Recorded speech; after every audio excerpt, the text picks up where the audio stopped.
Hey everyone! Today I have a video for you all on something that I'm asked about quite a lot actually, and that is my hair.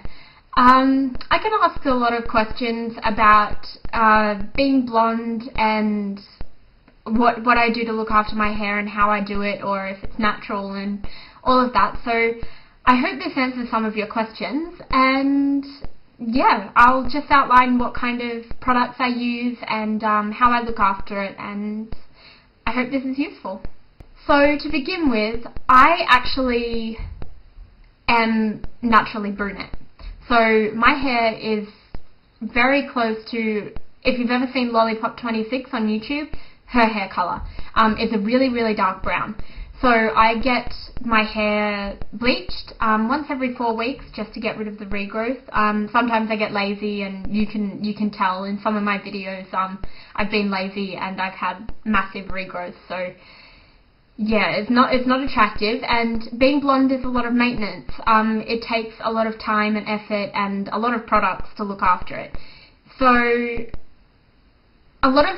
some things that a lot of people don't understand about bleaching your hair is that when you put the bleach in your hair, you can't overlap it. It's because it starts to damage your hair and your hair starts to snap off. Also, when I get my roots done, they paint it on the scalp and on the roots, and that actually burns. It feels like ants crawling under your scalp. The first couple of times you get it done, it's a real shock because it stings a lot, because you are putting like a chemical stripper on your scalp, and it does hurt, but I prefer this colour rather than my brown hair because it's just too dark for my pale skin. Also, when you're going blonde, when you're bleaching your hair, it doesn't actually always turn out the same colour, so you can have different shades of blonde in different places. If you're not getting it professionally done, it can end up orange, or it can end up really white. I recommend going to a hairdresser the first couple of times you get it done, just to see how they do it, ask a few questions, get them to tell you what to do. You'd be surprised how many hairdressers actually want to help out. They understand. So yeah, I do recommend going to a hairdresser the first couple of times to minimize the risk of actually doing a lot of damage and watching it yourself. So now I'm going to move on to the products I actually use, and there are a fair few. To begin, I'm going to show you my shampoo and conditioner. It's important to use a really moisturising shampoo and conditioner. I use the Tigi Dumb Blonde. This one is actually for just chemically treated hair, so it's really moisturising. It's good for minimising any damage. It fortifies the hair with protein, so it makes the cuticle of the hair stronger. So something moisturising, something that has the word moisture or protein in the name, is a good thing to use if you're going blonde. Another thing you should be using is a purple shampoo and conditioner. Now this is the Bumble one. Pretty much all purple shampoo and conditioners are the same. They deposit a purple pigment onto the hair to stop it from looking yellow. If you've ever heard the term brassy looking hair, yeah, it's just a yellowing of the hair, so it's yeah, it's neutralized by the purple shampoo and conditioner, and it makes it look a lot whiter. So if you like that kind of really yellow blonde, then you can go for just use your regular everyday shampoo and conditioner. And a lot of people like the honey blonde hair. I personally like more of the silver colour, so I do go for the purple pigment shampoos, and I do that every second time I wash my hair. Otherwise it starts to get a really purple tinge. Also, a good thing to have is like a protein mask. This actually strengthens the hair and stops any damage. it deposits like protein onto the hair. It strengthens the hair from the outside in.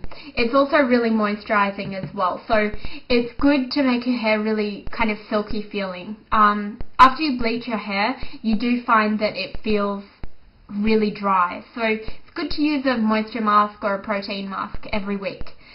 So I've got the Bumble and Bumble Deep, also the Fakai protein mask, the Redken anti-snap mask. They're all really good to use.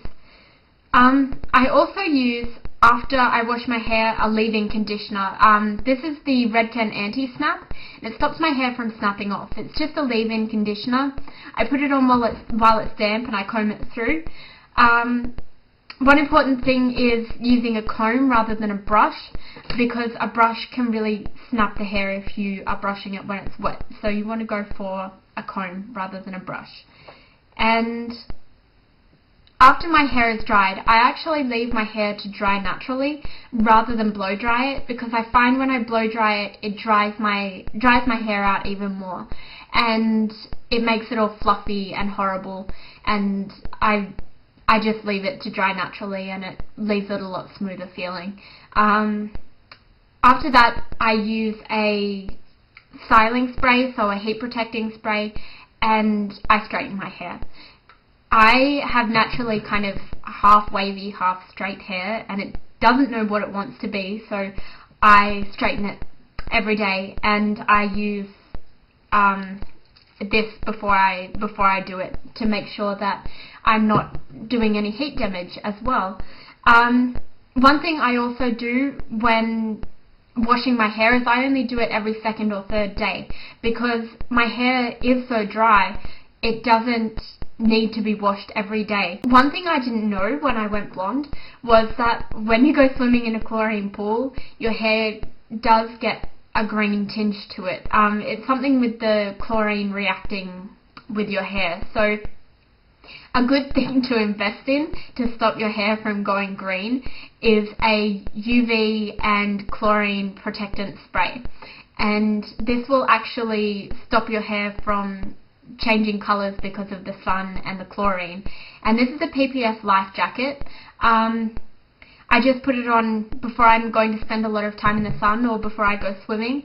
One tip I learnt from my hairdresser when I noticed that my hair was going like a green tinge is that if you put tomato sauce, like in the shower, if you put tomato sauce through your hair, the acidity and the red pigment in the tomato sauce actually gets rid of the green in your hair, but it smells really bad. So you're better off going with the protectant before you go swimming rather than having to put tomato sauce through your hair afterwards.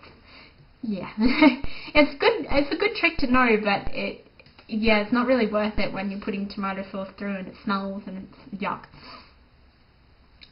In the way of styling as well, because I do style my hair so much, I do use the Dumb Blonde smoothing stuff from Tigi. This one I just put on the ends here to smooth them down and to make them a little less dry feeling. And it does act as like a sealer for split ends, but it's only temporary. So it'll only work as long as it's in, and when you wash it out, you have to put it in again. So the only way to get rid of split ends is to chop them off. When I style my hair, I use the bedhead after party, and this actually smooths down the hair and makes it a lot shinier, which is good for making your hair feel soft. And I also use manipulator and hard to get from bedhead as well, just to smooth down any flyaways and like smooth back my fringe.